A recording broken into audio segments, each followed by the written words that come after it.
할렐루야. 할렐루야. 할렐루야. 주님이 여러분의 예배를 기다리고 계셨습니다. 주님이 여러분의 예배를 기뻐하십니다. 여러분 그거 아시나요? 14억 2천 중에 우리의 고백을 받으시기 위해서 주님 기다리고 계셨습니다. 우리 좌우 옆에 있는 분들한테 말씀해 보시겠어요? 주님이 당신의 예배를 기뻐하십니다. 예, 오늘 그 자리에 일어나서 같이 주님을 찬양하도록 하시겠습니다.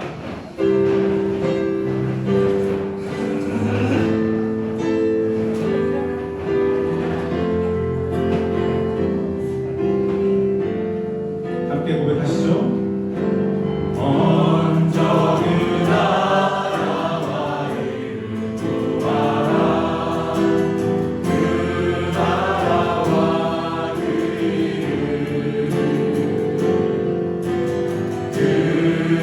하며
모든 곳곳마다 이루어주실 것입니다. 아멘. 우리 함께 찬양하며 나가시겠습니다. 거리마다 이끌어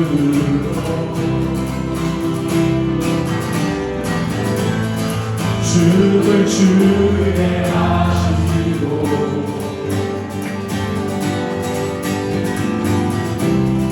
주의 백성 기도할 때 이 땅 회복하소서. 함께 선포하시겠습니다. 산 위에서 회복하리 우리 찬양 울리네. 하늘에서 열방하리 우리 노래 가득하네.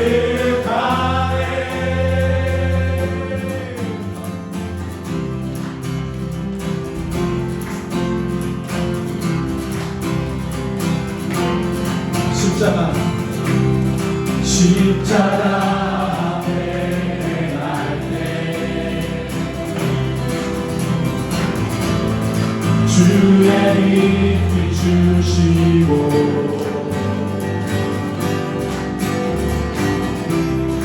우리 바다 덮음같이 주 영광 채우소서. 산 위에서 회복하리 우리 찬양 울리네. 하늘에서 열방하리 우리 노래 가득하네.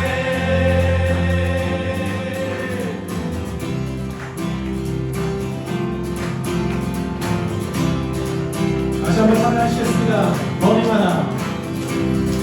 거리마다 기쁨으로 춤을 주례하시고 주의 백성 기도할 때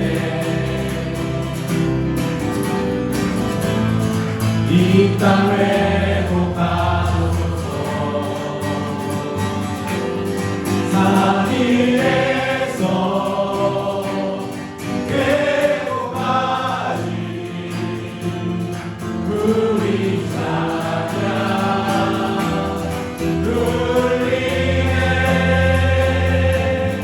하늘에서 열방하리 우리 노래 가득하네.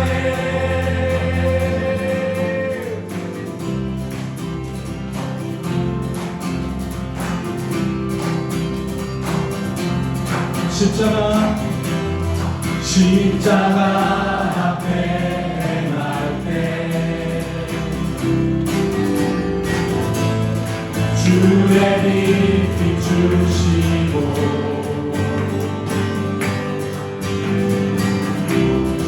우리 바다 덮음같이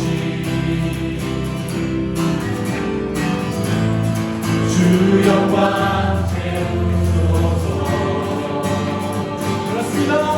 산 위에서 회복하리 우리 찬양 울리네. 하늘에서 열방하리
이상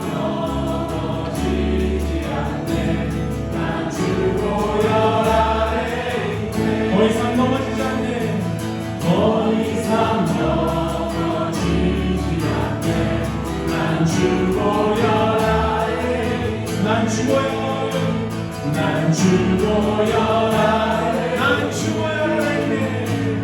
난 죽어야 해. 있네. 우리 그 자리에 앉아서 주님을 찬양하도록 하시겠습니다.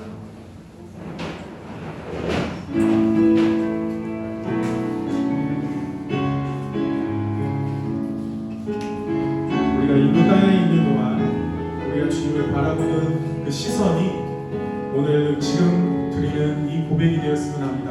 우리 같이 주님께 우리 동일한 마음으로 함께 나아가도록 하시겠습니다.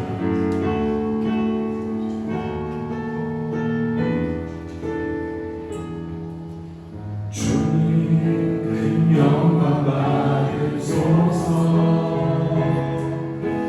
홀로 찬양 받으소서. 모든 이름 위에 뛰어난 그 이름 온 땅과 하늘이 다 찬양해. 겸손하게 우리 무릎 꿇고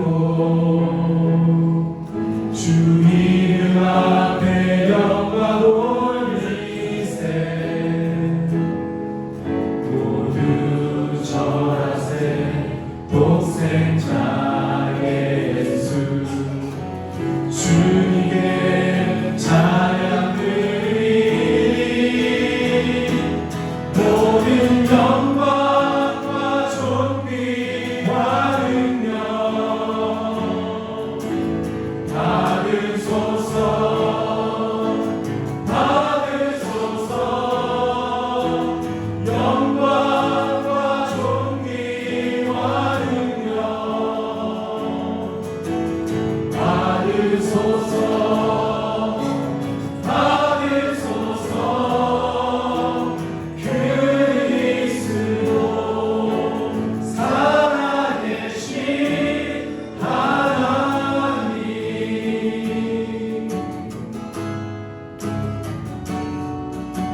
주님 큰 영광 받으소서.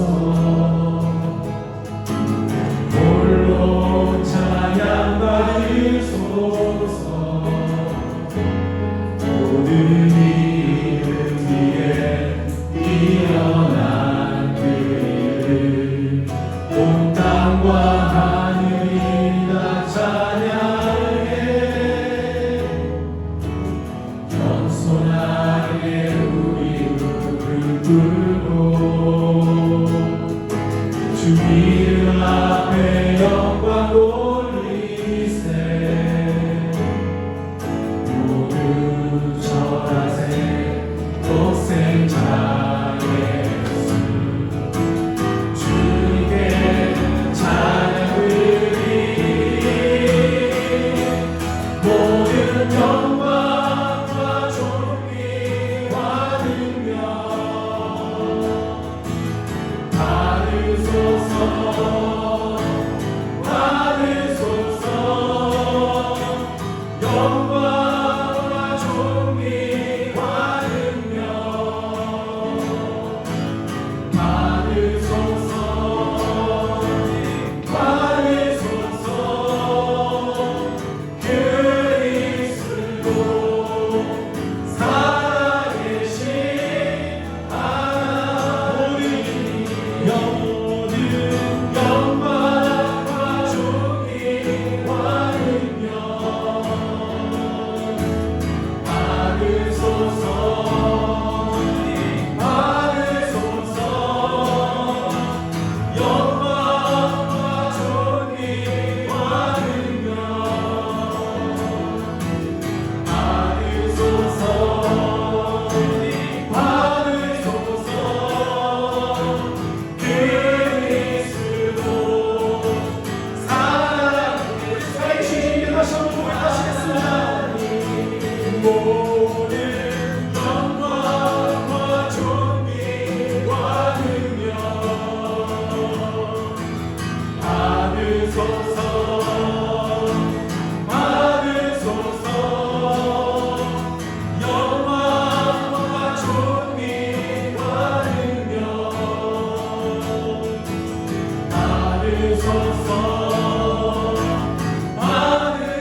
주와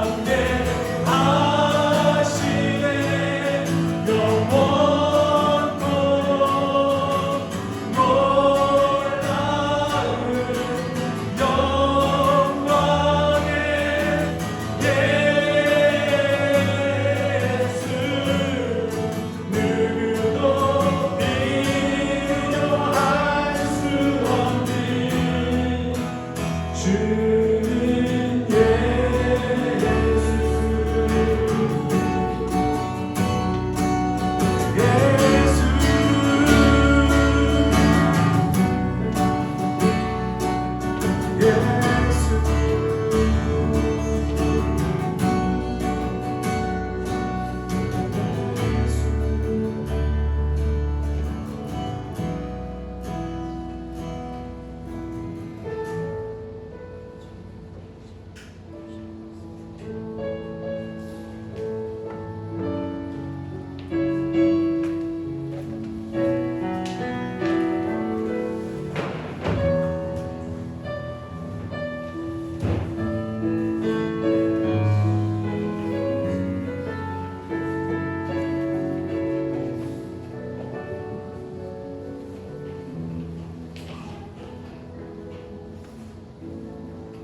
오늘 예배를 주님이 온전히 받으시고 신령과 진정으로 드리는 예배 가운데 성령이 임재하는 은혜로 예배가 되도록 기도하겠습니다.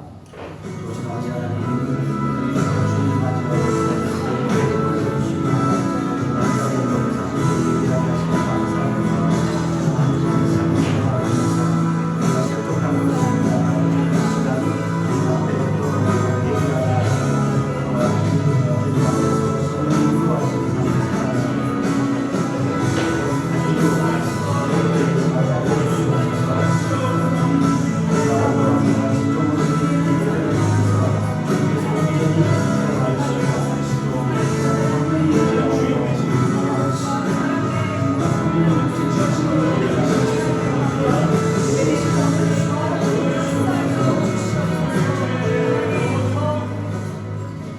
찬양을 인도하는 찬양팀, 청소년부 사역을 감당하는 전도사님, 그리고 말씀을 전하실 사모님과 한국을 방문 중인 김기태 목사님을 위하여 기도하겠습니다.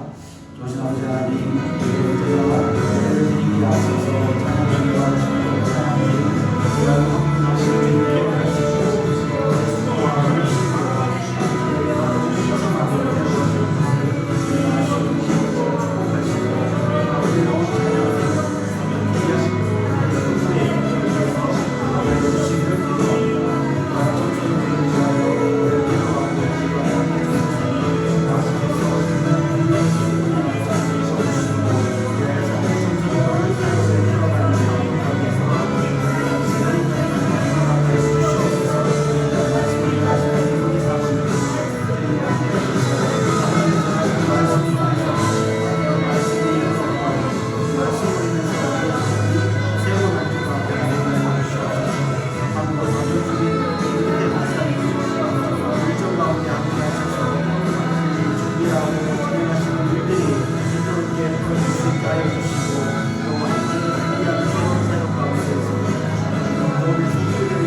바라나시 산제이 쿠말 전도사님의 사역과 IBS 신학교의 현지인 사역자 양성, 그리고 이 땅의 한인 선교사님들의 안전과 사역을 위해서 다 같이 기도하겠습니다.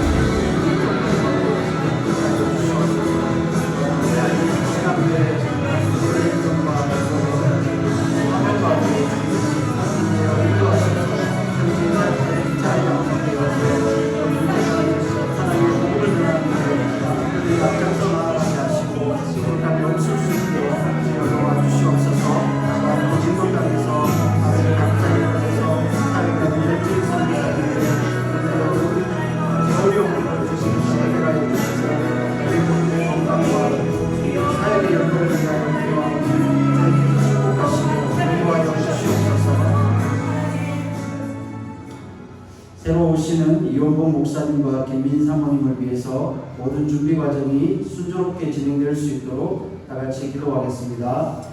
좋으신 아버지 하나님, 그와 한국에 하시고 이용복 목사님과 김민 사모님을 위하여 기도합니다. 하시고 우리의 마음을 준비하는 모든 마음을 해결해야 하는 문제들이 있습니다.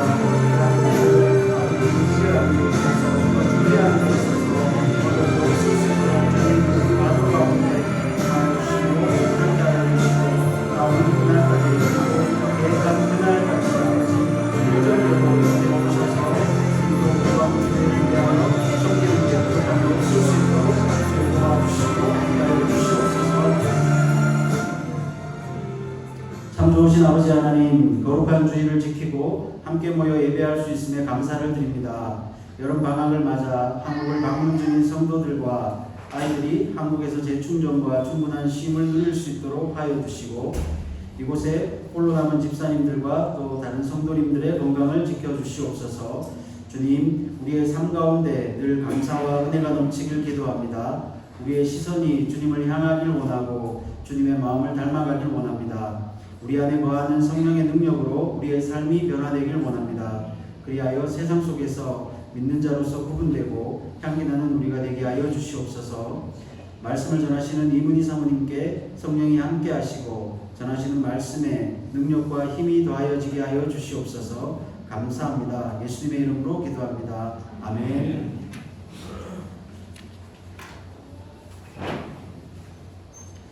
이 시간 이지우 형제님 나오셔서 요한복음 14장 19절에서 31절 말씀 공독하겠습니다. 모두 자리에서 일어나서 말씀을 듣도록 하겠습니다.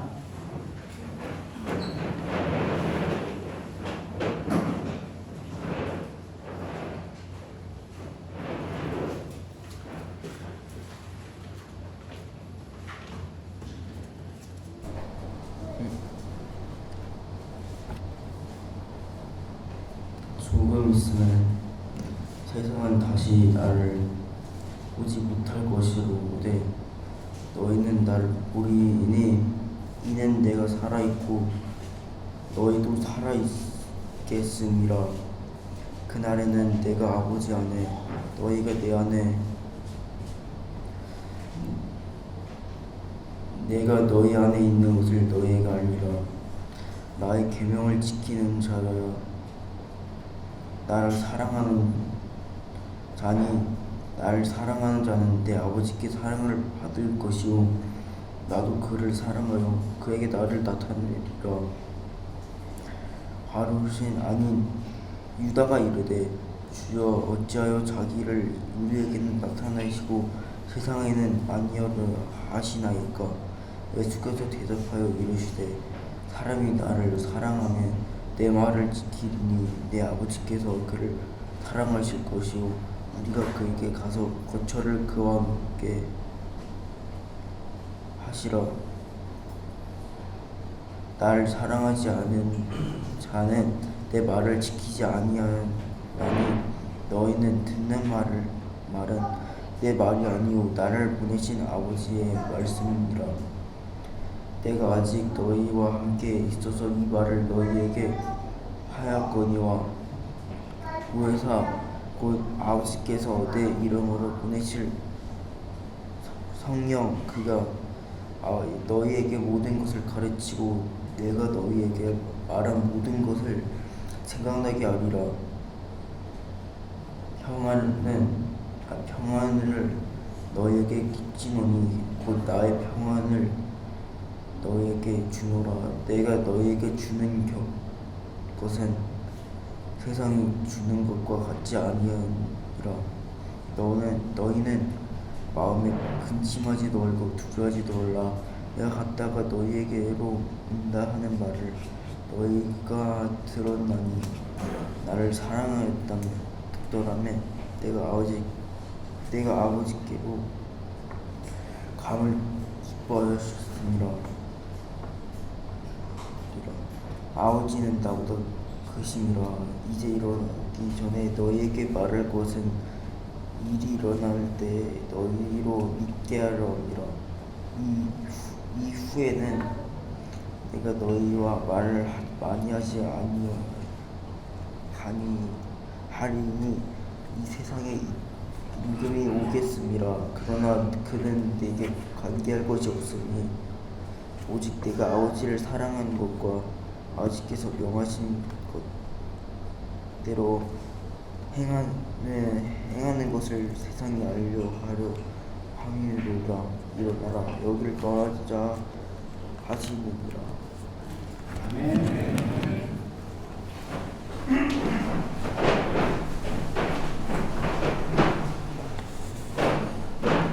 예수 우리 왕이여, 다 같이 찬송하시면서 헌금 드리도록 하겠습니다.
기도하겠습니다. 하나님 은혜를 감사드립니다. 오늘 예배를 여전히 평안하고 안전한 가운데 하나님 성도들과 함께 예배를 드릴 수 있어서 감사합니다. 하나님, 오늘 주님께 드리는 기도와 찬양과 예물을 하나님 기쁘게 받아 주십시오. 하나님, 우리 성도들이 수고하여 얻은 물질로 주님께 드려서 교회와 구제와 선교를 위해서 쓰여지게 하셔서 감사합니다. 하나님, 더욱 은혜를 주셔서 가난한 자를 섬기고 하나님 나라를 위해서 섬길 수 있도록 하나님 힘과 지혜를 더하여 주십시오. 하나님, 어려운 여러 사업의 현장에서도 돕는 자를 보내주십시오. 닫힌 문들을 열어주십시오. 하나님의 자녀들이 이 땅에서 더 지경을 넓히게 하여 주시옵소서. 하나님, 우리 성도들이 한 주 동안 여러 어려운 상황과 하나님 마음이 낙심이 되고 어렵고 참아야 하고 인내하는 모든 상황 가운데서도 하나님 앞에서 살아내며 주님의 은혜를 구하는 기도를 드리며 예배한 모든 것을 하나님 영광과 존귀로 주님 받아 주시옵소서. 주님, 오늘 말씀하여 주십시오. 하나님 아버지, 삶으로 뿌리를 내릴 수 있는 말씀으로 하나님의 뜻을 드러내어 주시옵소서.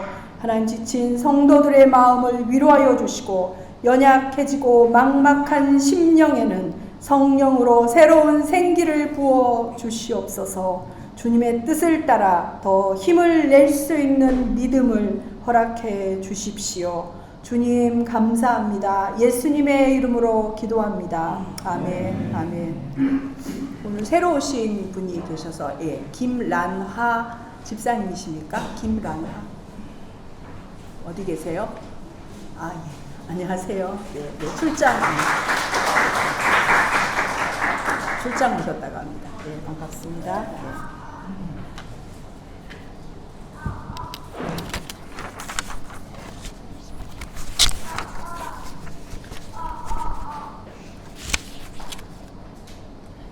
오늘 말씀, 요한복음 14장 이제 마지막 부분입니다. 이 세 가지 질문은 도마의 질문과 빌립의 질문과 그리고 오늘 그 가롯 아닌 유다의 질문에 대한 그 질문을 말하는 것이었습니다. 오늘 말씀 요한복음 14장 19절에서부터 예수님이 유월절 전날 유월절 마지막 저녁 식사를 하면서 주고받은 이야기입니다. 예수님이 유월절을 지내시기 위해서 예루살렘으로 들어오실 때 사람들은 호산나 다윗의 자손이여 라고 소리 지르면서 환호했지만 여전히 당장이라도 예수님을 체포하려는 살벌한 예루살렘, 지금 예수님이 계신 마지막 식사 장소가 성전에서 그렇게 멀지 않은 곳입니다. 아주 가깝습니다. 걸어서 갈 수 있는 곳입니다. 가까이에서 예수님과 같이 있는 제자들은 성전 가까이 있는 제 제자들은 당장 내일 이제 성전에 가면 어떤 일이 벌어질지 모르는 상황입니다. 그런데 예수님이 지금 오늘 밤에 정말 생명을 거는 어떤 그 각오와 결사항쟁의 어떤 모습을 예수님이 강한 모습을 보여주셔야 겁이 나는 제자들도 힘을 낼 텐데 예수님이 자꾸 죽는다 또 아버지께로 간다 라고 하셔서 아주 불편한 밤을 지금 같이 보내고 있습니다. 잠깐만요. 이쪽으로 넘어갔네요. 지난주 말씀에서는 그것이 불안해서 질문하는 빌립의 질문에 예수님이 하신 답을 지난주에 나눴습니다. 예수님이 한 일이 모두 하나님의 일이기 때문에 하나님 아버지를 보여달라는 빌립의 그 요청에 이미 너희는 하나님을 봤다라고 예수님이 답하셨죠. 그리고 예수님이 다시 가셔도 무엇이든지 예수님의 이름으로 기도하면 예수님이 다 응답하셔서 하나님과 함께 있는 것과 같고 예수님과 여전히 같이 있는 것과 같고 더 큰 일도 하게 된다. 그리고 보혜사 성령님을 보내서 함께 있을 것이다. 그렇게 예수님이 말씀하셨습니다. 그런데 오늘 이 말씀은 더 진전된 예수님의 죽음 그리고 부활에 대해서 다시 마지막에 예수님이 예고하시는 말씀입니다. 19절부터 21절까지 다 같이 읽겠습니다. 시작. 조금 있으면 세상은 다시 나를 보지 못할 것이로되 너희는 나를 보리니 이는 내가 살아있고 너희도 살아있겠습니다. 그날에는 내가 아버지 안에 너희가 내 안에 내가 너희 안에 있는 것을 너희가 알리라. 나의 계명을 지키는 자라야 나를 사랑하는 자니 나를 사랑하는 자는 내 아버지께 사랑을 받을 것이요 나도 그를 사랑하여 그에게 나를 나타내리라. 이 14장 말씀이 되게 반복되고 비슷한 말씀 같습니다. 그래서 처음엔 한두 절 집중해서 읽다가 그 다음에는 반복이 되니까 뭐 그런가 보다 하고 읽어지는 집중이 잘 안 되는 장이 바로 14장입니다. 예수님은 자신이 죽더라도 제자들은 계속 자신을 볼 수 있게 된다라고 하셨습니다. 그리고 더해서 예수님이 하나님 안에 있고 또 제자들과 예수님이 하나가 되어서 하나님의 계명을 더 잘 지키게 되고 하나님의 사랑을 받을 것이다. 그래서 한마디로 죽어도 나는 너희와 같이 있을 것이다 라고 말씀하신 것입니다. 부활하시고 성령으로 함께 계신 것을 말씀하신 거죠. 그런데 그것을 아직 짐작할 수 없는 제자들로서는 이것을 어떻게 받아들였을까요? 어쨌든 예수님이 다시 나타나실 것이다. 함께 있을 것이다. 그거는 이해를 했습니다. 한 것 같지만 여전히 예수님이 자신들을 고아와 같이 버리지 않을 거라고 하셔도 절대 평안하지도 시원하게 안심을 가지지도 못했습니다. 그 이유는 바로 이런 것입니다. 주 예수 그리스도의 은혜와 하나님의 사랑과 성령의 교통하심이 너희 무리와 함께 있을지어다. 이 기도는 많이 들어본 말씀이잖아요. 매번 예배를 마칠 때 목사님들이 하는 축도의 말씀, 고린도후서 13장 13절 말씀입니다. 그래서 이 기도를 받고 돌아서면 하나님, 성령님, 예수님 나와 함께 계시니 이제 각자 자신의 목적지로 가실 때 이제 더 이상 아무런 걱정도 없고 근심도 없고 염려도 없이 그렇게 가벼운 마음으로 나가실 수 있습니까? 또 참 불안하고 걱정되다가도 이 기도 마음 받으면 하나님 살아계시지, 예수님 살아계시지, 성령님 계시지 라고 그럼 나는 괜찮다 라고 그렇게 되십니까? 그렇게 안 됩니다. 우리 다 그렇게 안 됩니다. 왜 그러냐면, 왜 그게 잘 안 되냐면요, 예배를 끝내고 쓱 정신을 차려보면 지금 내 현실이 그대로 있기 때문입니다. 그리고 정말 열심히 하나님께 간절히 기도하고 눈을 뜨고 교회를 떠나면 그때 내 현실이 다시 나에게 묻습니다. 그러면 지금 너는 어떻게 할 수 있어? 그렇게 물으면 우리는 답이 없습니다. 그게 아주 익숙하기 때문에 늘상 그렇게 저희가 반복되게 살아가고 있는 것입니다. 사실 우리는 답이 없습니다. 분명 말씀은 내게 답을 주셨지만 그 답이 현실에서는 그 현실은 전혀 답으로 여기지 않고 있습니다. 그래서 유다가 세 번째 질문을 하는 것입니다. 22절 말씀을 같이 크게 읽겠습니다. 시작. 가롯인 아닌 유다가 이르되 주여 어찌하여 자기를 우리에게는 나타내시고 세상에는 아니하려 하시나이까. 저에게는 아주 시원한 지적이었습니다. 제가 정말 자주 따지고 싶고 또 자주 하는 실제로 하는 기도의 내용입니다. 이 가롯인 아닌 유다라는 것은 가롯 유다, 예수님을 배반하고 대제사장에게 판 그 유다가 아니라는 겁니다. 이 유다는 다데오라고 불리는 예수님의 제자입니다. 이제까지 존재감이 별로 드러나지 않는 제자였습니다. 조용히 그저 믿고 잘 따라와서 늘 같이 있었을 것입니다. 사람이 말이 없고 조용히 잘 따라온다고 그 사람들이 비판이 없거나 또 다 수긍이 되고 또 수긍이 되고 동의해서 그런 것은 아닙니다. 사실 말이 없을 때는 더 마음의 비판이 많을 수도 있고 또 동의가 되지 않을 때 오히려 더 말을 안 할 수도 있습니다. 다데오가 그런 것 같습니다. 그가 정말 이제 그동안 참아 놓았던 울분을 터뜨리듯이 예수님께 불평을 터뜨리는 겁니다. 왜 우리에게는 이렇게 드러내고 왜 우리에게는 뭐 죽어도 나타나고 가도 다시 오고 그렇게 하셨는데 왜 세상에는 한번 벼락 한번 안 내려주십니까? 왜 예수님을 죽이려고 위협하는 바리새인과 서기관과 그리고 제사장들에게 왜 예수님은 그들을 제압할 수 있는 그런 능력을 쓰지는 않으십니까? 지금 우리를 이렇게 두렵게 하는 이 현실에는 왜 그냥 무능력하게 정말 무능력하게 그냥 두십니까? 생각해 보십시오. 제자들은 당장 내일 전투 준비를 해야 하나 그런 생각에 빠져 있습니다. 내일 당장 쳐들어가야 되나? 내일 당장 예수님이 어떤 큰 능력을 베푸실 수 있을까? 그런데 예수님은 그 제자들의 발을 씻기셨습니다. 그리고 섬기는 자가 큰 자가 될 것이라고 말씀하셨습니다. 그런 상황에서 제자들은 왜 예수님이 이렇게 하시는지 그것을 이해하기가 쉽지가 않았을 것입니다. 우리도 이렇습니다. 이 현실적 문제는 왜 그냥 두십니까? 하는 질문을 늘 가지고 있습니다. 믿음으로 고백을 할 때는 결국 하나님 응답하실 것이고 결국 역사하실 것을 우리는 고백하고 믿습니다. 그런데 지금 왜 전혀 변화가 없도록 아무런 변화가 없도록 그냥 내버려 두시는 것인지 우리의 실망과 피곤한 오랜 기다림이 있습니다.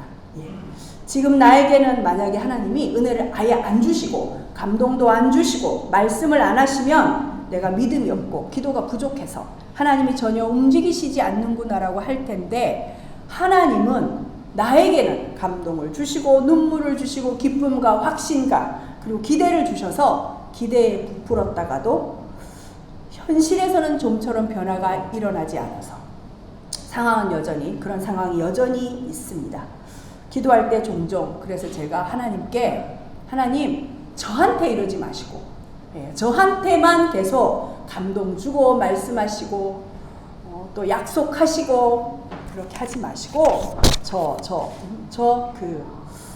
바로 저 방향을 잘해야 돼. 땡땡에게 바로 저 땡땡에게 좀 은혜를 주시고 감동을 주시고 정신 좀 번쩍 나게 해주시면 안 됩니까? 주일날 교회 안 가고 잠자고 있는 그 방에 놈 나올 걸 그 방에 벼락 한번 때려주시고 정말 꿈에라도 무서워서 놀래서 일어나서 교회 가서 아주 가슴이 아리고 눈물이 납니다. 교회 가서 정말 싹싹 빌면서 잘못했습니다. 회개하고 뒹굴면서 그렇게 좀 은혜를 주십시오. 그렇게 하십시오. 나한테 이러지 마시고. 예, 그게 우리 모두의, 저만 아니라 우리 모두의 마음에 있는 소리일 수 있습니다. 지금 다데오가 바로 그런 답답한 마음입니다. 나한테만 이러지 마시고, 우리한테만 이러지 마시고, 저 세상에, 저 위협하는 세상에 예수님 왜 아무것도 안 하신다는 겁니까? 그 얘기입니다. 전혀 변화되지 않고 꼬여가고 끝이 없는 장애와 문제의 나열만 계속되는 현실을 살아야 하는 우리는 마땅히 우리가 가지고 있는 믿음의 고백이 있지만 그것과 다른 질문이 또 우리에게 있습니다. 결국 믿음의 고백을 가지고 내 현실로 들어가지 못하고 있습니다. 그래서 그 고백은 잘 접어서 다음 예배까지 잘 접어두고 내 현실을 내 힘으로 내 식으로 살아보게 됩니다. 예배와 현실이 분리된 삶을 살게 됩니다. 더 사실 심각한 것은 예배와 나의 삶이 분리되어서 우리 인생의 시간이 가고 있다는 것입니다. 세상에서 제일 무서운 것은 저는 그렇게 생각합니다. 시간입니다. 가장 무서운 하나님을 보여주는 것도 바로 시간입니다. 하나님 아무것도 안 하셔도 시간이 가고 있다는 것이 가장 무섭습니다. 예. 둘 중 하나는 그렇게 계속 시간이 가면, 둘 중 하나는 생명력이 없거나 그저 반복만 하는 형식으로 남게 됩니다. 그래서 이 유다의 질문에 예수님이 23절부터 24절까지 답을 하십니다. 같이 또 다 같이 읽겠습니다. 예수께서 대답하여 이르시되 사람이 나를 사랑하면 내 말을 지키리니 내 아버지께서 그를 사랑하실 것이요 우리가 그에게 가서 거처를 그와 함께 하리라. 나를 사랑하지 아니하는 자는 내 말을 지키지 아니하나니 너희가 듣는 말은 내 말이 아니요 나를 보내신 아버지의 말씀입니다. 예수님 답은 여전히 21절과 거의 같은 내용을 반복하셨습니다. 왜 같은 내용을 반복하셨을까요? 왜 같은 내용을 반복하시냐면 지금 현실에 대한 예수님의 태도는 바로 그 제자들이 하는 절망에 예수님의 답은 바로 그것이라는 겁니다. 현실의 문제와 세상의 도전에 하나님이 그 현실의 도전에 하나님을 나타내시는 방법은 뭐냐면 예수님을 사랑하고 예수님을 따르고 하나님의 말씀을 지키는 하나님과 연합된 제자들과 그 문제를 푸신다는 겁니다. 세상 문제를 누구하고 푸냐면 제자 너희하고 내가 풀겠다라고 하시는 겁니다. 왜냐하면 예수님을 사랑하지 않는 현실은 세상은 예수님의 말을 안 듣기 때문에 안 듣습니다. 안 들립니다. 그래서 하나님은 많은 경우 침묵하십니다. 그리고 많은 경우 아무것도 안 하시는 것 같습니다. 결국 주님의 말을 알아듣는 내 자녀를 통해서 이 세상의 문제를 해결하시겠다는 것입니다. 주님이 무능력해서가 아니라 주님의 권세를 제자들에게 주어서 제자들을 통해서 하신다는 겁니다. 그런데 이 예수님의 답은 저에게 이렇게 해석이 되었습니다. 가볍지 않은 것입니다. 그냥 고백한다고 되는 게 아닙니다. 이 답이 이 세상과 내 현실을 바꾸는, 변화시키는 그 답이 나를 통과해야 되는 거구나. 내 인생을 통과해야 되는 거구나입니다. 왜냐하면 내가 기도하는 그 땡땡의 문제와 내 현실의 문제는 하나님의 말씀이 없고 안 듣고 또 생명이 없기 때문에 그런 것입니다. 그것은 벼락이나 겁을 줘서 해결되는 것이 아니라 통로가 필요한 것입니다. 바로 은혜가 통과하는 존재가 필요한 것입니다. 하나님의 부재의 현실은 하나님의 임재가 있는 사람을 통해서 빛이 전달되게 됩니다. 전기가 전기줄을 통해서 들어오고 물이 수도관을 통해서 나오게 되고 샘이 있어야 그리고 우물이 있어야 수도가 있어야 물이 공급되는 것을 말하는 것입니다. 그래서 말을 듣는 내가 하나님을 사랑하는 내가 고생을 해야 되는 것입니다. 말 안 듣는 세상에서 내 생명과 내 세월을 통로로 써야 되는 것입니다. 그게 성도의 삶입니다. 하나님의 사랑은 우격다짐과 공포와 폭력으로 전달되는 것이 아닙니다.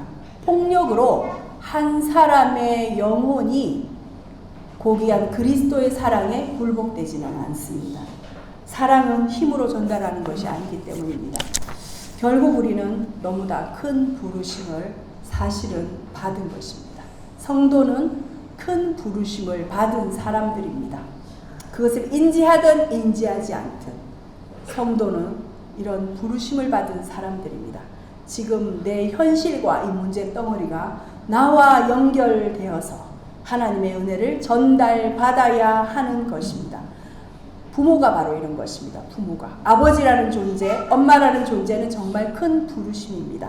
사실 지기 너무 어려운 십자가를 내가 간절히 원해서 결혼하고 사랑해서 결혼하고 내가 또 기도해서 자녀를 낳았는데 너무 감사하고 그 선물이 행복하지만 사실은 아주 중대하고 무거운 부르심이었습니다.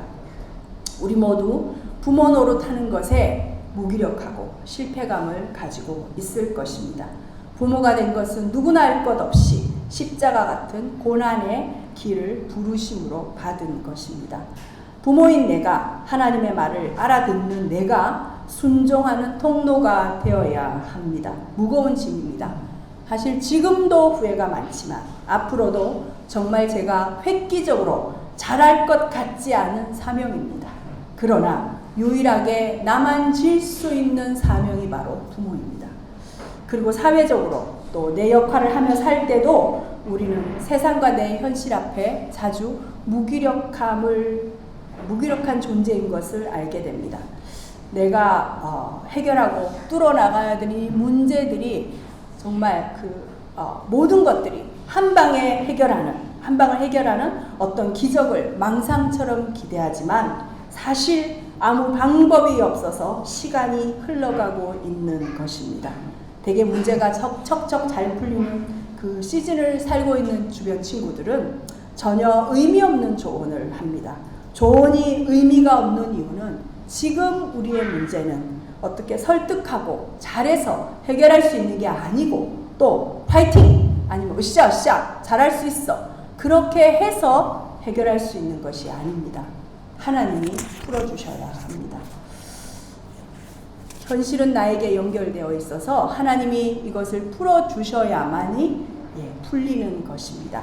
내가 잘해야 된다는 것이 아니라 내가 이 고단한 과정을 가는 것이 바로 하나님이 일하시는 방법입니다.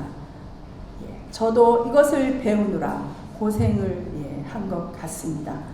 오랜 시간이 걸리면서 내가 어떤 일을 이루어내는 것, 내가 잘하는 것이 아니라 내가 이 고단한 과정을 가는 것이 바로 하나님의 뜻을 이루는 그 방법이라는 것입니다. 다시 25절부터 예수님이 말씀하십니다. 다시 이 통로의 부르심을 이루는 길을 말씀하십니다. 25절부터 28절까지 같이 읽겠습니다. 내가 아직 너희와 함께 있어서 이 말을 너희에게 하였거니와 보혜사 곧 아버지께서 내 이름으로 보내실 성령 그가 너희에게 모든 것을 가르치고 평안을 너희에게 끼치노니 곧 나의 평안을 너희에게 주노라. 내가 너희에게 주는 것은 세상이 주는 것과 같이 아니하니라. 너희는 마음에 근심하지도 말고 두려워하지도 말라. 내가 갔다가 너희에게로 온다는 말을 너희가 들었나니 나를 사랑하였더라면 내가 아버지께로 감을 기뻐하였으리라. 아버지는 나보다 크시니라. 보혜사 성령님이 이 부르심의 답입니다. 이 유다 다데오가 뭐라고 무슨 용기가 있어서 지금 예수님은 나가서 예수님을 죽이려고 하는 세상에 예수님은 주님이시다. 예수님은 메시아다. 바리새인 서기관 제사장들 너희들 다 예수님 믿어야 한다. 그렇게 말할 수 있겠습니까? 성령님이 임하셔야 하는 것입니다. 예수님이 아버지께로 가는 것이 그래서 더 잘된 일이다 라고 하는 겁니다. 나보다 크신 하나님께서 이제 너희들과 마음껏 일하게 되실 것이다. 그렇게 예수님이 말씀하시는 겁니다. 세상이 어떻게 우리와 잘 지내서 우리에게 평안을 주는 것이 아닙니다. 내가 또 어떤 세상의 조건을 맞추어서 평안이 얻어지는 것이 아닙니다. 얼마 전에 제가 아는 인도 목사님이 한국을 방문하셨습니다. 목사님은 열흘 동안 방문하셨는데 그 목사님은 정말 천국을 다녀오시듯이 너무나도 놀라고 너무나도 감동스럽고 너무나도 행복하게 다녀오시고 그 이야기를 들은 가족들도 너무 큰 감동으로 한국 여행을 마치셨습니다. 그러면 인도보다 훨씬 살기가 나은 한국은 그렇게 평안하고 그렇게 행복하고 그렇게 좋다고 우리 인도 목사님은 느끼셨을 것입니다. 그럼 저희가 한국 갔을 때 어떻습니까? 정말 그렇게 평안하고 정말 그렇게 행복하고 정말 그렇게 좋습니까? 제가 볼 때는 그렇지 않더라고요. 단순하게 사는 제가 더 평안하고 제가 더 행복하고 한국에 있는 분들이 더 힘들고 더 낙심하고 더 실망하고 더 무기력해서 더 답이 없어서 저에게 그런 답을 찾고 싶어하고 묻고 싶어 하더라고요. 그걸 보면 세상이 우리에게 평안을 주는 것이 아닙니다. 주님께서 성령으로 주시는 것이 평안입니다. 우린 이것을 알고 있습니다. 세상에서 안심을 찾아내려고 하는 것은 더 끝없는 불안감을 퍼올리는 것입니다. 성령께서 모든 순간에 다 기억나게 생각나게 하실 것입니다. 어떻게 해야 할지 알려주실 것입니다. 최근에 제가 맹인인 장애인이 영국 여행을 하는 영상을 보았습니다. 그때 정말 맹인인 분이 대학 교수님이신데 영국 여행을 아내와 하게 되는 것을 봤습니다.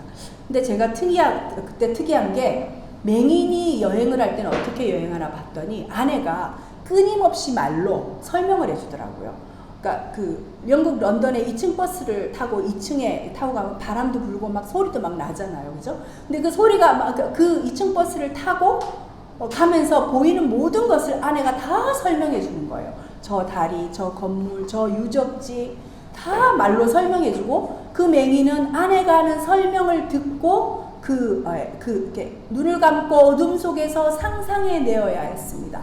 근데 그때 저는 그걸 보면서 맹인은 지금 여행을 하고 있는 것이 아니라 아내와 그 옆에 있는 아내가 말해주는 아내가 지금 맹인에게 전부라는 것을 알게 됐습니다. 맹인은 여행을 하는 게 아니라 아내와 아주 친밀한 동행을 하고 있었습니다.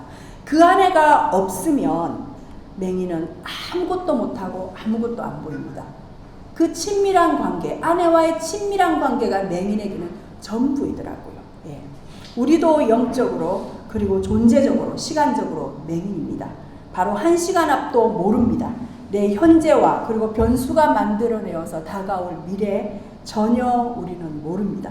오직 성령께서 나에게 설명해 주시고 안내해 주시고 인도해 주셔야 그때야 비로소 알게 됩니다. 맹인이 맹인을 인도하면 그 길은 사망의 길입니다. 세상의 인도를 따라가지 마십시오. 성령의 인도를 받기 위해서 무언가 시도를 하셔야 합니다. 탈출로가 쉽게 안 보이는 현실에서 내 마음대로 되지 않고 내 손에 딱 잡히지 않는 그 성령님을 의지해서 미래로 들어가는 게, 진입하는 게 너무 불안하실 수 있습니다. 그리고 어떻게 해야 할지, 시도해야 될지 전혀 신뢰가 안 갈 수도 있습니다. 그것도 우리가 맹인이기 때문에 그렇습니다. 정말 오답과 정답이 구분이 안 되기 때문에 우리는 맹인입니다. 그러면 예수님의 말씀을 다시 또 들어야 합니다. 제가 읽어드리겠습니다. 26절입니다. 보혜사 곧 아버지께서 내 이름으로 보내실 성령, 그가 너희에게 모든 것을 가르치고 내가 너희에게 말한 모든 것을 생각나게 하리라. 29절부터 31절 말씀 또 같이 읽겠습니다. 같이 읽읍시다. 시작. 이제 일이 일어나기 전에 너희에게 말한 것을 일이 일어날 때에 너희로 믿게 하려 합니다. 이후에는 내가 너희와 말을 많이 하지 아니하리니 이 세상에 임금이 오겠습니다. 그러나 그는 내게 관계할 것이 없으니 오직 내가 아버지를 사랑하는 것과 아버지께서 명하신 대로 행하는 것을 세상이 알게 하려 함이로라. 일어나라 여기를 떠나자 하시니라. 예. 이제 예수님이 세상에 자신을 나타내는 방식을 말씀하신 것입니다. 다데오 유다의 질문에 대한 답이 바로 이것입니다. 세상은 예수님으로부터 아무 말도 못 들을 것입니다. 예수님은 세상이 자신을 죽이려고 오는데도 그 힘이 폭력으로 오는 것에 전혀 주도권을 넘겨주지 않으십니다. 잡히는 것 같고 끌려가는 것 같고 죽음을 당하는 것 같은데도 예수님은 하나님의 말씀대로 행하는 것이라는 것을 정확하게 알고 계셨습니다. 폭력과 죽음이 예수님이 하나님의 뜻을 이루는 것을 절대 막을 수 없었습니다. 오히려 그 폭력이 날뛰고 마음껏 포악을 휘두르는데 예수님은 하나님의 뜻을 이루기 위해서 거기를 관통하여 지나 들어가십니다. 거기에서 생명을 만들기 위해서 죽음으로 들어가십니다. 체포와 죽음까지 들어갑니다. 그리고 31절에서 예수님이 하나님을 사랑해서 하나님의 뜻을 순종하는 것을 세상이 알게 될 것이라고 말씀하셨습니다. 그러면 어떻게 세상은 하나님을 알게 될까요? 예수님이 하나님께 순종해서 세상이 비로소 하나님이 어디 있는지 알게 된다라고 하셨습니다. 예수님이 부활하시고 승천하셔서 성령으로 제자들을 통해서 하나님을 나타내실 때 비로소 세상은 하나님을 목격하게 됩니다. 그 제자들을 통해서 세상은 하나님을 목격하게 됩니다.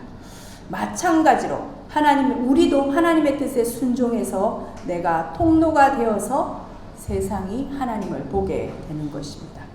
근데 이것은 정말 우리가 기도하는 그 방법이 아닙니다. 우리가 바라는 것이 아닙니다. 우리는 그저 하나님을 의지하면 하나님께서 어떤 역사를 이루어 주시기를 바랍니다. 그러나 우리는 하나님께 어떤 자비를 구걸하는 자들이 아니라 하나님의 자녀입니다. 당연히 받을 자비입니다. 자비는 구걸하지 않습니다. 당연히 내가 받아야 하는 자비입니다. 그리고 아들은 아버지의 뜻을 이루게 됩니다. 쉽게 신앙생활을 유지하는 것은 아무 기대를 받지 못하는 자녀로 살겠다는 것입니다. 우리가 받은 영생은 그런 열매를 맺지 못합니다. 그것은 어떤 변형된 아니면 성숙되지 않은 채로 굳어진 것입니다. 지금의 우리의 편안과 풍요의 시대는 전혀 성숙의 의지를 가지지 못하도록 우리를 묶어놓고 무기력하게 만드는 온상이 되었습니다. 그러면 이렇게 무기력해진 우리에게 하나님은 어떤 대책이 있으실까요? 역시 마찬가지입니다. 성령이 그것도 깨우실 것입니다. 성령은 모든 것을 말씀하시고 모든 것을 가르치십니다. 하나님은 우리가 성령이 하시는 말씀을 알아들을 때까지 포기하지 않고 우리를 깨우실 것입니다. 우리의 모든 인생을 나를 깨우는데 하나님은 다 쓰실 것입니다. 그래서 자녀는 아버지의 말씀에 반응해야만 되는 것입니다. 우리를 통해서 하나님의 뜻이 이루어져야 세상이 하나님을 보게 됩니다. 우리가 오래 묶여 있으면 세상은 더 어둠에 있고 다음 세대까지 또 넘어가게 됩니다. 우리가 하나님의 뜻을 이루어서 하나님의 빛이 우리를 통과할 때까지 우리의 기도 응답도 여전히 묶여서 다음 세대로 넘어가게 될 것입니다. 그리스도 안에 주님의 이름으로 무엇이든지 구하라 그리하면 이루리라 하는 말씀은 여전히 성경 속에만 있게 될 것입니다. 하나님의 뜻은 우리의 오랜 기도 안에 사실은 숨어 있습니다. 이루어지지 않는 오랜 기도를, 낙심한 기도를 한번 자세히 보십시오. 거기에 하나님의 뜻이 들어 있습니다. 사실 부모의 낙심한 오랜 기도에 자녀의 인생이 들어 있습니다. 내가 순종해야 할 부르심이 거기에 있습니다. 어떻게 해야 하는지는 각자가 성령님의 인도하심을 따라 말씀 안에서 해야 합니다. 제가 아브라함 이야기를 조금 하겠습니다. 아브라함 이야기가 너무 많이 알고 있는 이야기지만 아브라함을 성경의 어떤 믿음의 위인으로만 생각하면 나와 전혀 상관이 없는 사람이 되어버립니다. 그러나 아브라함은 우리와 똑같은 그런 한 남자였습니다. 두렵고 무서우면, 자기 생명이 위험해지면 자기 아내도 내 아내가 아니다 라고 말할 수 있는, 우리와 전혀 다르지 않는 그런 나약한 한 남자에 불과했습니다. 그런 아브라함이 하나님의 어려운 부르심을 받았습니다. 가족과 친척들의 보호가 없는 땅으로 이주를 해야 했습니다. 아브라함에게는 큰 결핍이 있었습니다. 자식이 없었습니다. 그래서 하나님이 네 자손이 별처럼 많아질 것이다. 네 자손이 복의 근원이 될 것이다. 내가 지시하는 땅으로 가면 그 땅을 밟는 대로 다 그 땅을 너에게 주겠다 라는 약속을 받고 가나안 땅에 와서 나그네로 삽니다. 그때는 국가가 지켜주는 치안이 없어서 나그네는 언제든지 침략을 당하고 수탈을 당할 수밖에 없었습니다. 겨우 가나안 땅에 정착했다가 가뭄이 나서 이집트로 갔다가 다시 또 이스라엘 남방에 와서 오고 가고 하면서 아브라함이 겨우 살아가고 있었습니다. 100세가 되어 늦게 아들을 얻은, 정말 기적으로 늦게 아들을 얻었습니다. 그리고 그 아들을 괴롭히던 첩 하갈이 낳은 이스마엘을 내보내야만 했습니다. 이삭이 태어나기 전까지 10대 중반까지 이스마엘을 아브라함은 키웠습니다. 첫 자식인데 얼마나 사랑하고 아꼈겠습니까? 그런데 그 아들을 하나님의 말씀을 따라서 내보내야만 했습니다. 하나님께 순종했습니다. 이삭이 자라서 장성했을 때 하나님은 다시 이삭을 죽여 불에 태워서 제사 드리는 번제로 드리라고 말씀했습니다. 정말 계속되는 고난, 어려운 부르심이 최고로 고조되는 순간입니다. 하나님은 성경에서 한 번도 자녀를 번제로 드리라고 하신 적이 없습니다. 그러실 필요가 없습니다. 그런데 이상하게 아브라함에게는 그것을 요구하셨습니다. 아브라함은 아무 말 없이 짐을 싸서 아들을 데리고 하나님이 지정하신 모리아 산으로 3일 길을 갑니다. 아브라함은 아무 생각이 없는 사람처럼 순종합니다. 그리고 모리아 산에서 이삭을 묶어서 번제로 드리기 위해서 칼을 듭니다. 그때 하나님의 천사가 나타나서 아브라함을 멈추게 하고 나무 사이에 걸린 숫양을 보여주고 숫양을 대신 제물로 바치게 합니다. 하나님은 아브라함에게 이제야 네가 너의 사랑하는 독자도 아끼지 않고 나에게 순종해서 나를 경외하는 줄을, 나를 사랑하는 줄을 알았다 라고 하십니다. 하나님이 아브라함의 마음을 모르셨겠습니까? 하나님이 아브라함의 믿음을 모르셨겠습니까? 그 믿음이 자라고 있다라는 걸, 자랐다라는 걸 아셨습니다. 그것을 모리아 산에서 하나님은 아브라함과 같이 확인을 하셨습니다. 그런데 그 모리아 산으로 가야 하는 아브라함의 순종으로 하나님은 더 크신 뜻을 이루실 것이 있었기 때문입니다. 그것이 너무도 큰 뜻이었기 때문에 아브라함의 인생이 다 그 모리아 산을 관통하여 지나가야 했습니다. 모리아 산에서 아브라함은 거의 죽었을 것입니다.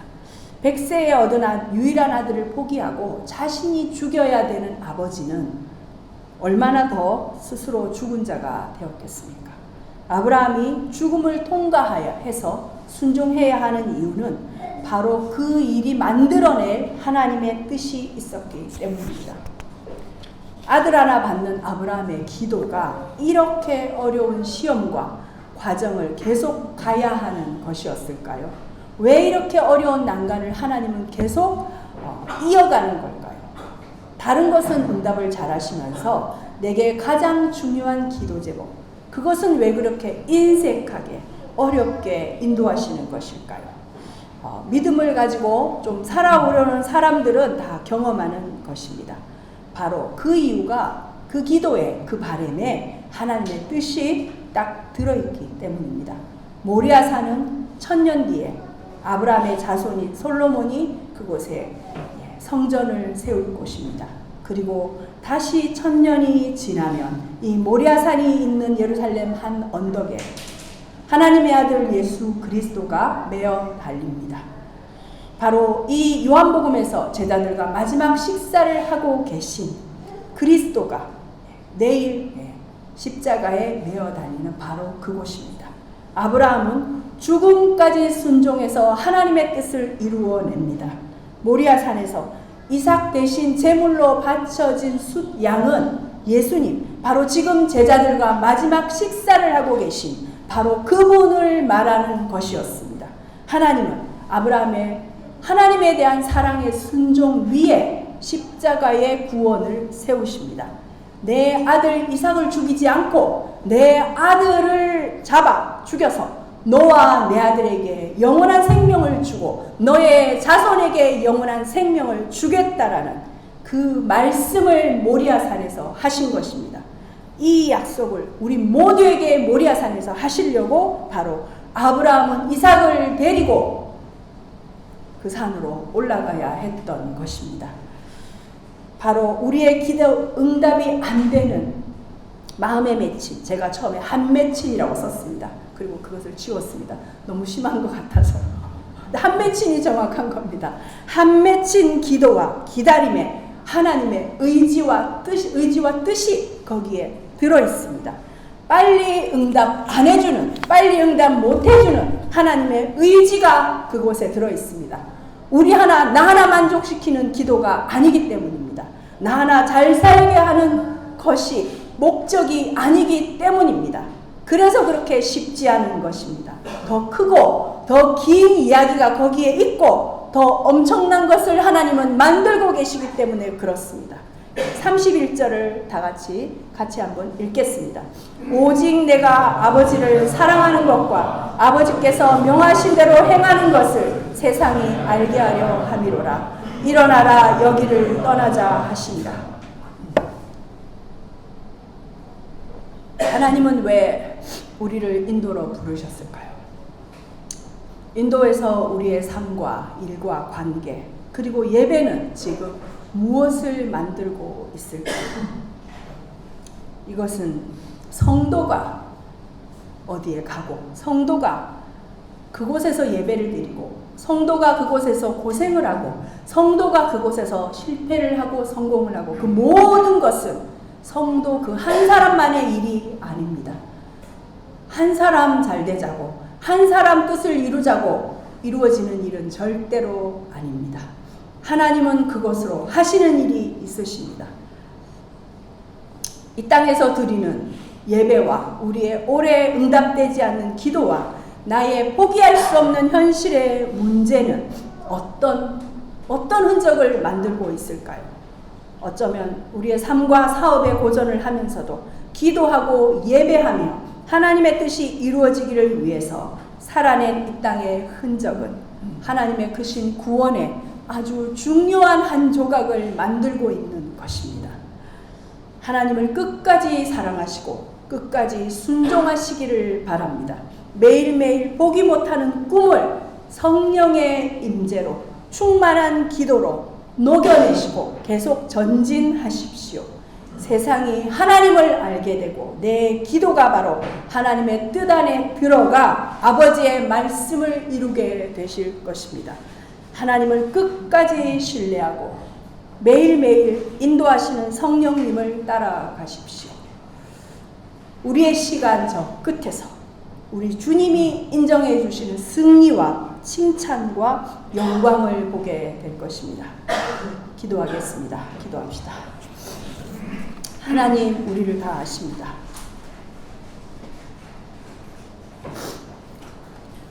우리에게는 우리의 인생의 과정이 힘겹다는 것을 아십니다. 하나님, 말씀하여 주십시오. 우리의 피곤한 하루와 무거운 어깨가 의미 없는 것이 아니라는 것을 말씀하여 주십시오. 하나님, 자녀들의 인생을 포기하지 않으시고 여전히 역사하고 계신 것을 말씀하여 주십시오. 하나님, 아브라함도 그저 사람이었고 우리 주님도 한 사람으로 이 땅을 살아내셨습니다. 그리고 그 고난 인생에 아버지의 뜻을 이루며 천년이 또 천년이 지나도록 영생의 길을 만들었습니다. 주님, 우리들을 은혜로 성령으로 말씀으로 흔들어 주시고 깨워 주십시오. 하루하루 주님과 성령님과 말씀으로 찬양으로 기도로 동행할 수 있도록 도와주십시오. 우리의 생각과 마음에 하나님의 말씀과 성령의 가르치심으로 채워주십시오. 이 시간 다 같이 우리 같이 기도합시다. 하나님 아버지, 주님 역사하여 주십시오. 하나님 아버지 역사하여 주십시오. 하나님 가르쳐 주십시오. 하나님, 그것이 무의미한 것이 아니라는 것을, 하나님 그냥 우리의 시간이 허비되고 있는 것이 아니라는 것을, 하나님 여전히 주님을 찾고 여전히 주님을 부르고 여전히 주님을 기대하고 기도하며 하루하루를 살아내는 우리의 삶이 하나님 결국은 아버지의 뜻을 이룰 것이며, 하나님은 우리의 인생의 조각들을 쓰셔서 하나님의 구원의 일을 이루실 것입니다. 하나님 아버지, 이곳으로 우리를 부르신 주님, 이곳에서 우리가 하나님 우리의 인생의 진을 빼게 하시는 하나님 아버지, 주님 역사하여 주시옵소서. 하나님 더욱 역사하여 주십시오. 하나님의 뜻이 무엇인지 알아가며 따라가게 하여 주시옵소서. 하나님의 성령이 주시는 평안으로 주님께 순종할 수 있도록 역사해 주십시오. 하나님을 사랑하기 때문에 하나님 인도의 하루하루가 하나님 감사가 되고 예배가 되게 하여 주시옵소서. 하나님 은혜를 감사합니다. 예, 주님, 하나님 자녀를 절대 포기하시지 않습니다. 우리의 부모는 우리를 잊어도 하나님은 자녀를 포기하시지 않습니다. 하나님 말씀을 주십시오. 성령께서 함께 계신 것을 나타내 주십시오. 기억나고 생각나게 하여 주시옵소서. 주님 감사합니다. 예수 그리스도의 이름으로 기도합니다. 아멘. 다 같이 338장 찬양하겠습니다.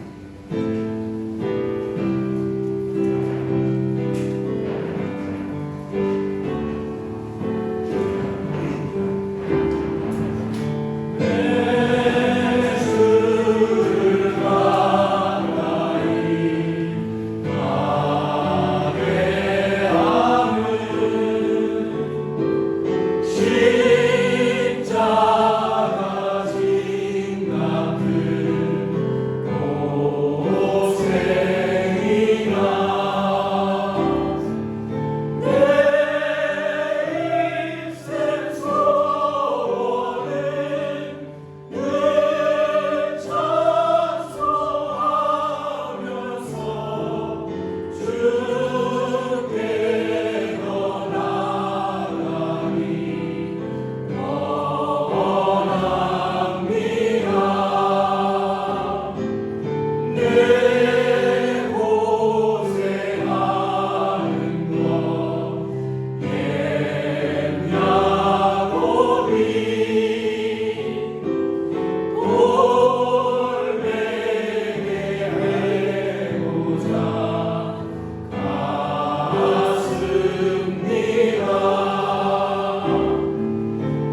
이미 곧 이루어짐을 받으시오며 나라가 임하시오며 뜻이 하늘에서 이루어진 것 같이 땅에서도 이루어지리라. 오늘날 우리에게 일용할 양식을 주시옵고 우리가 우리에게 죄 지은 자를 사하여 준 것 같이 우리 죄를 사하여 주시옵고 우리를 시험에 들게 하지 마시옵고 다만 악에서 구하시옵소서. 나라와 권세와 영광이 아버지께 영원히 있사옵나이다. 아멘.